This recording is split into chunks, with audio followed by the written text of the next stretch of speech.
I am Sarah Mitchell, 28 years old, and I thought I was just picking up some old Christmas decorations for my mother's storage unit. Instead, I found an empty concrete box and a notice that would shatter everything I believed about my family. The unit had been cleared out 3 days ago for non-payment, they said, but I was holding the bank statement showing the automatic payment had gone through 2 weeks early. Before we jump back in, tell us where you're tuning in from, and if this story touches you, make sure you're subscribed, because tomorrow I've saved something extra special for you. My mother, Elena Mitchell, passed away 6 months ago after a long battle with cancer. She was 54, far too young, and left behind a maze of financial obligations that fell to me as her only child. My father had walked out when I was 12, leaving Mom to raise me alone while working double shifts at the local diner. She never remarried, never had much money, but somehow managed to scrape together enough to rent a small storage unit where she kept our family memories safe. That storage unit became sacred to me after her death. It held everything that mattered from our life together. Photo albums documenting my childhood, her wedding dress from the marriage that didn't last, my grandfather's war medals, handwritten recipes passed down through generations, and boxes of letters she had written to me over the years but never sent. Things that couldn't be replaced. Memories that existed nowhere else in the world. After the funeral, I had immediately taken over the storage unit payments. The monthly fee was $87, automatically deducted from my checking account on the 15th of each month.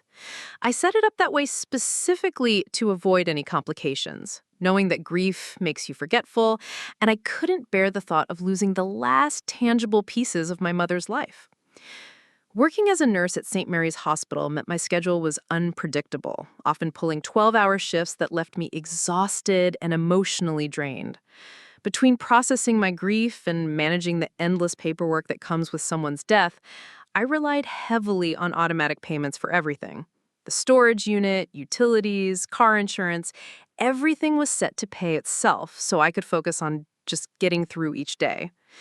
For 5 months, everything worked perfectly. The payment went through like clockwork, and I visited the storage unit once a month to sit among Mom's things and feel close to her again. Sometimes I would read through her old journals, discovering sides of her I never knew existed.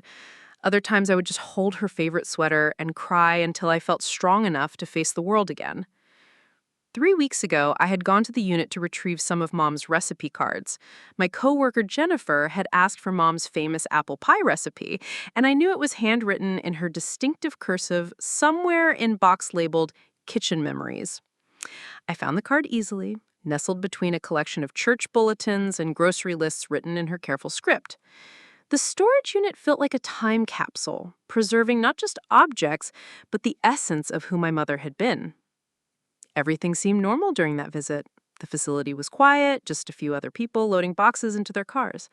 The security guard, Marcus, waved at me as I locked up.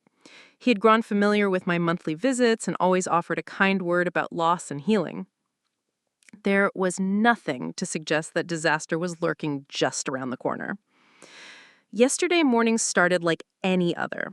I had worked a particularly difficult night shift in the pediatric ward, watching over a little girl who reminded me painfully of myself at that age. When I finally got home to my small apartment, I was planning to shower and sleep until evening, but first, I wanted to check on the automatic payment for the storage unit, just to make sure everything was processing correctly for the month. I logged into my bank account, expecting to see the familiar $87 deduction from November 15th. Instead, I saw something that made my blood run cold. The payment had gone through on November 2nd, 13 days early. There it was, in black and white, the confirmation number, the date, the exact amount. The money had left my account and supposedly arrived at Secure Storage Solutions weeks ago. Confused, but not yet panicked, I called the storage facility to confirm they had received the payment. The phone rang several times before a bored-sounding woman named Crystal answered. When I explained the situation and provided my mother's account number, there was a long pause that made my stomach drop. "I'm sorry, miss, but according to our records, Unit 247 was cleared out 3 days ago for non-payment. The contents were disposed of as outlined in the rental agreement. My world tilted sideways. I explained about the bank statement, about the automatic payment that had gone through weeks early, about the confirmation number I was literally reading from my phone screen. Crystal's tone didn't change. Our system shows no payment received for November. The unit was 3 days overdue when we cleared it on the 18th. That's our policy. But the payment went through on November 2nd, I insisted, my voice rising despite my efforts to stay calm. Ma'am, I can only tell you what our computer shows. No payment was received. I hung up the phone and immediately drove to the storage facility, my hands shaking on the steering wheel. This had to be a mistake, some kind of computer error that could be sorted out with the right paperwork. I had the bank statement, the confirmation numbers, proof that I had upheld my end of the agreement. Surely they wouldn't have thrown away irreplaceable family heirlooms over a clerical error. The drive to secure storage solutions felt endless. Every red light, an eternity of growing dread. I kept replaying Crystal's words in my mind, trying to find some other interpretation that didn't end with my mother's memory being tossed into a dumpster. When I finally pulled into the parking lot, I noticed how run down the place looked. Peeling paint on the building office, weeds growing through cracks in the asphalt, a general air of neglect that I had somehow never noticed during my previous visits. Marcus wasn't at his usual post by the gate. Instead, a younger man I didn't recognize checked my ID and waved me through with barely a glance. I strove straight to Unit 247, hoping against hope that Mom's things would still be safely locked away behind the metal roll-up door. The unit was empty. Completely, utterly empty. Not just cleared out, but swept clean, as if my mother's entire life had never existed there at all. I stood in that concrete box, staring at nothing, feeling like I was falling through space. The silence was deafening, broken only by the sound of my own ragged breathing and the distant hum of traffic from the highway. I walked back to the office in a daze, clutching my phone with the bank statement still displayed on the screen.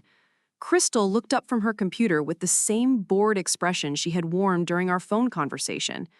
When I showed her the payment confirmation, she barely glanced at it before shaking her head. Like I told you on the phone, we never received any payment for November. The unit was cleared according to policy. But this shows the money left my account and went to your company, I said, pointing at the screen. The confirmation number is right here. Crystal shrugged with stunning indifference. That's between you and your bank, honey. We go by what's in our system, and our system shows no payment. Standing in that cramped office, surrounded by the smell of stale coffee and industrial disinfectant, I felt something break inside me. Not just my heart, though that was certainly shattered, but something deeper. My faith in fairness, in the idea that doing the right thing would protect you from catastrophe. I had paid early, been responsible, followed every rule, and still lost everything that connected me to my mother's memory. The woman behind the counter was already turning back to her computer, dismissing me and my anguish as if I was nothing more than a minor inconvenience in her day. But I wasn't about to walk away quietly. This wasn't just about money or policy or computer systems. This was about respect for the dead, about basic human decency, about the irreplaceable pieces of a life that could never be recovered once they were gone. I was about to discover just how far people would go to avoid taking responsibility for their mistakes, and how much fight I had left in me when everything I held dear was on the line. What happened next would test every ounce of strength I had left after losing my mother. Preparing and narrating this story took us a lot of time, so if you are enjoying it, subscribe to our channel. It means a lot to us. Now back to the story. I also researched secure storage solutions online and discovered a disturbing pattern of similar complaints from other customers who claimed their payments had been processed but not credited to their accounts. One review in particular caught my attention. A woman named Linda Vasquez had written about losing her deceased husband's collection of vintage guitars because the facility claimed her payment was never received, despite her having bank records proving otherwise. Her story was eerily similar to mine, down to the staff's indifferent attitude and refusal to acknowledge any evidence that contradicted their computer system. I reached out to Linda through the review platform, and she called me back within hours. We spent over an hour comparing our experiences, and the similarities were too numerous to be coincidental. Both of us had made automatic payments that our banks confirmed were received by Secure Storage Solutions. Both of us had been told the same story about computer systems and disposal policies. Both of us had lost irreplaceable items that couldn't be valued in dollars and cents. Linda revealed something that made my blood run cold. She had discovered that several items from her husband's collection had appeared for sale on online auction sites shortly after her unit was cleared. When she contacted the sellers, they claimed they had purchased the items from an estate sale conducted by Secure Storage Solutions. It seemed the facility wasn't just disposing of belongings, they were profiting from them. That revelation changed everything. This wasn't incompetence or a computer glitch.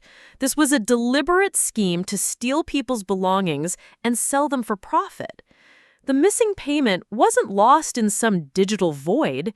It was being pocketed while the facility claimed they never received it.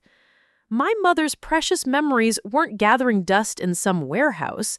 They were being sold to strangers who had no idea they were buying stolen family heirlooms. I immediately began searching online auction sites and local classified ads, looking for anything that might have belonged to my mother. The process was heartbreaking. Scrolling through listings of vintage jewelry, old photographs, and household items, wondering if any of them had once sat in our living room or hung on our kitchen wall. After 3 days of searching, I found something that made me physically ill. There, listed on a local auction site, was my grandfather's Purple Heart medal. The description was brief and generic, vintage military medal from estate sale, but I recognized it immediately. My grandfather had earned that medal during World War II, and my mother had treasured it as one of our family's most precious heirlooms. Seeing it reduced to a commodity priced at $45 felt like watching someone desecrate a grave. I screenshotted the listing and immediately called the seller, a man named Frank who claimed he regularly bought items from estate sales to resell online. When I explained that the medal had been stolen from my family, he seemed genuinely shocked. He provided me with a receipt from Secure Storage Solutions showing that he had purchased a box of military memorabilia just 4 days after my mother's unit was cleared. Frank was actually sympathetic to my situation and agreed to return the medal without payment, but he warned me that he had bought multiple boxes of items from the same sale. My mother's belongings were scattered across dozens of different buyers, sold off piece by piece like her life meant nothing. The scope of the theft was staggering, and I realized that recovering everything would be nearly impossible. That night, I sat in my apartment holding my grandfather's Purple Heart and crying tears of rage and grief. This wasn't just about the storage unit anymore. This was about justice for my mother, for Linda, and for every other person who had been victimized by this corrupt system. I had the evidence, I had the proof, and I had nothing left to lose. It was time to take the fight directly to Robert Chen and demand answers that could no longer be ignored.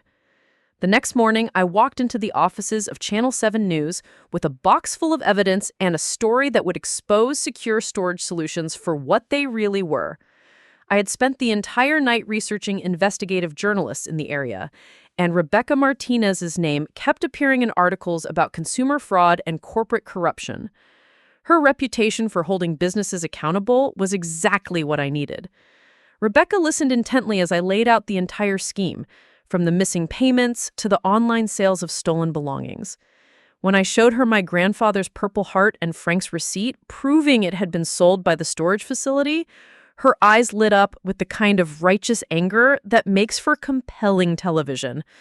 "This isn't just theft," she said, examining the documents. "This is organized fraud targeting grieving families at their most vulnerable." Within hours, Rebecca had contacted Linda Vasquez and 3 other victims we had identified through online reviews. each person's story followed the same devastating pattern.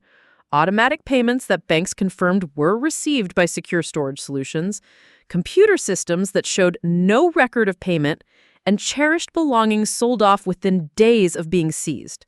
The scope of the operation was staggering, potentially affecting dozens of families over several years. Rebecca's investigation moved swiftly.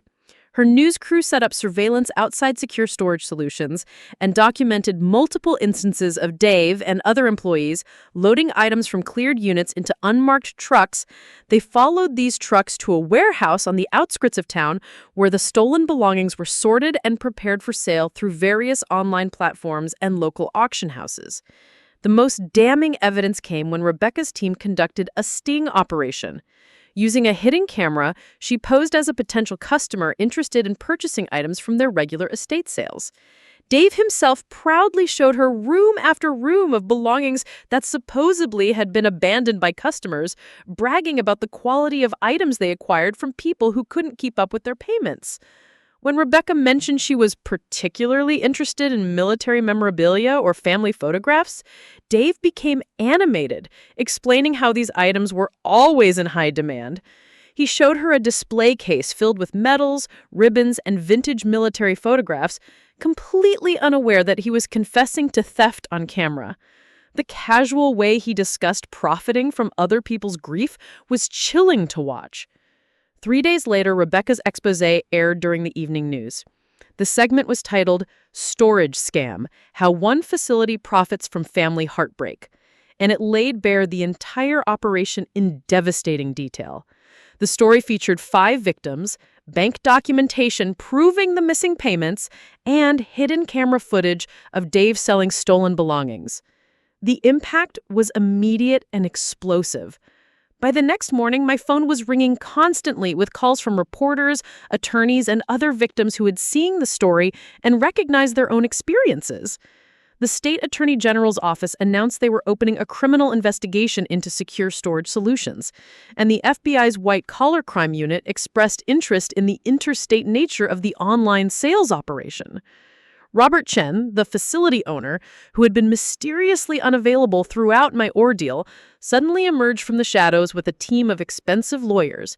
They issued a statement denying all due wrong and claiming that any missing payments were the result of banking errors beyond their control. They threatened to sue Channel 7 News for defamation, but their bluster fell flat in the face of overwhelming evidence. The real turning point came when Linda Vasquez's attorney, Maria Santos, filed a class action lawsuit against Secure Storage Solutions on behalf of all affected customers. Maria was a fierce advocate who specialized in consumer protection cases, and she took on our case with the kind of passion that suggested this was personal for her too. Within weeks, more than 30 victims had joined the lawsuit, each bringing their own heartbreaking stories of loss and betrayal. As the legal case gained momentum, something unexpected happened. People began reaching out to me directly, offering to help recover the stolen items. Frank, the man who had unknowingly bought my grandfather's medal, used his connections in the resale community to identify other buyers who might have purchased items from Secure Storage Solutions. Many of these buyers, once they learned the truth, voluntarily returned items to their rightful families without compensation. A local antique dealer named Margaret Wu became particularly instrumental in the recovery effort. She had unknowingly purchased several boxes of photographs and documents from the facility's estate sales, and when she saw the news story, she immediately contacted me. Among the items she had bought were my mother's recipe cards, several photo albums from my childhood, and a shoebox full of letters my mother had written to my father during their courtship. Holding those letters in my hands again, reading my mother's young and hopeful words about building a future together, I broke down completely. Margaret sat with me in her shop while I cried, offering tissues and quiet comfort. "These aren't just objects," she said softly. "They're pieces of people's souls. No one should have the right to sell someone's soul." The criminal investigation moved faster than anyone expected. Within 6 weeks of Rebecca's story airing, Dave Kowalski was arrested on charges of theft, fraud, and operating a criminal enterprise. During the raid on his home, investigators found a sophisticated computer system he had been using to manipulate the facility's payment records, deliberately marking legitimate payments as failed transactions to justify seizing valuable items. Robert Chen was arrested the following week as federal investigators uncovered evidence that he had been orchestrating the scheme from the beginning. Bank records showed that the missing payments had been diverted into Chen's personal accounts through a complex web of shell companies and offshore transfers. The operation had generated over $2 million in stolen goods over 5 years, making it one of the largest consumer fraud cases in the state's history. The vindication felt overwhelming. Every dismissive comment from Crystal, every condescending word from Dave, every moment of being treated like a liar or a scammer was suddenly validated. The system that had failed me so completely was finally working, holding these people accountable for the pain they had caused to so many families. But the real victory came in smaller, more personal moments. When Margaret Wu handed me my mother's wedding ring, which had been mixed in with a box of costume jewelry, when Frank called to tell me that he had found a buyer who had purchased my mother's antique sewing machine and was willing to return it, when other victims reached out to share their own stories of recovery and healing. The class action lawsuit eventually resulted in a settlement of $12 million, split among all the victims based on the value of their losses. For me, the money was secondary to the principle. What mattered was that Chen and his accomplices had been held accountable, that their victims had been heard and believed, and that other families wouldn't have to endure what we had experienced. During the sentencing hearing, I was given the opportunity to address the court about the impact of their crimes. Standing at that podium, looking directly at Robert Chen and Dave Kowalski, I spoke not just for myself, but for every person who had lost irreplaceable memories to their greed. I told them about my mother's final months, about how those belongings in the storage unit were all I had left of her presence in the world.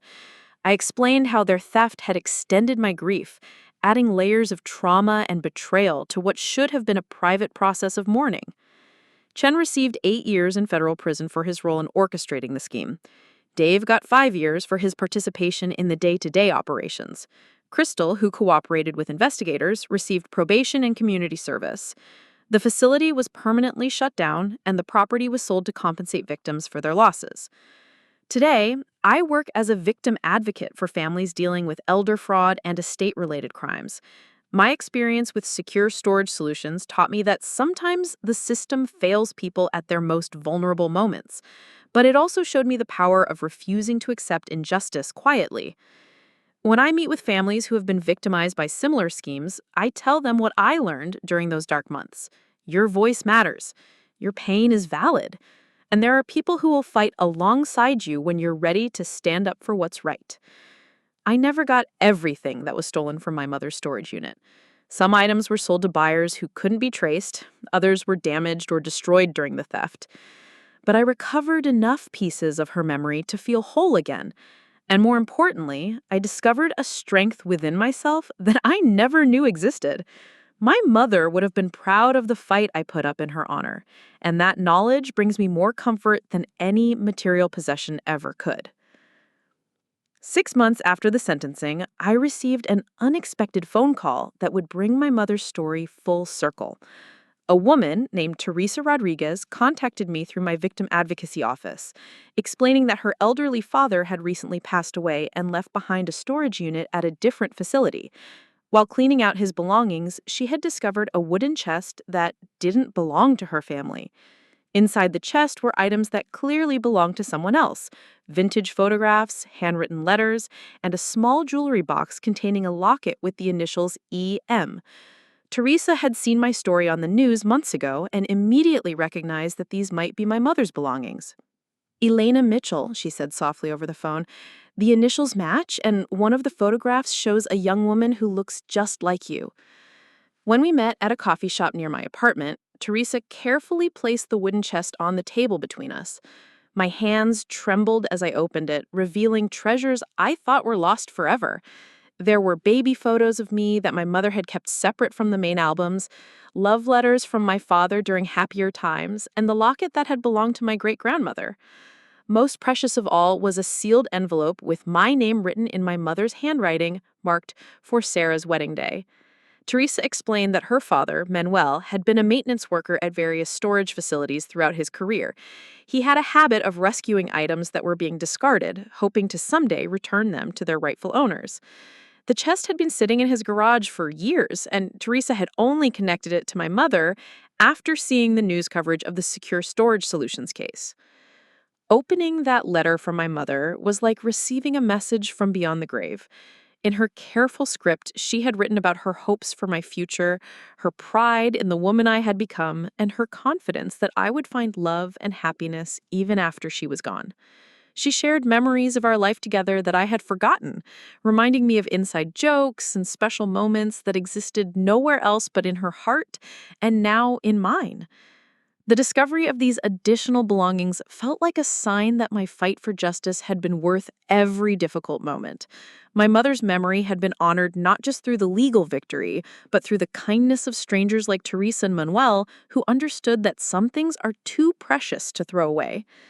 The cycle of loss and recovery had taught me that sometimes what seems destroyed can still find its way back to where it belongs. As I held my great-grandmother's locket for the first time in years, I realized that my mother's legacy wasn't just contained in objects and photographs. It lived on in the strength she had given me to stand up for what was right, in the compassion she had modeled that now guided my work with other victims, and in the love that connected our family across generations. The storage unit thieves had stolen many things from me, but they could never touch what mattered most.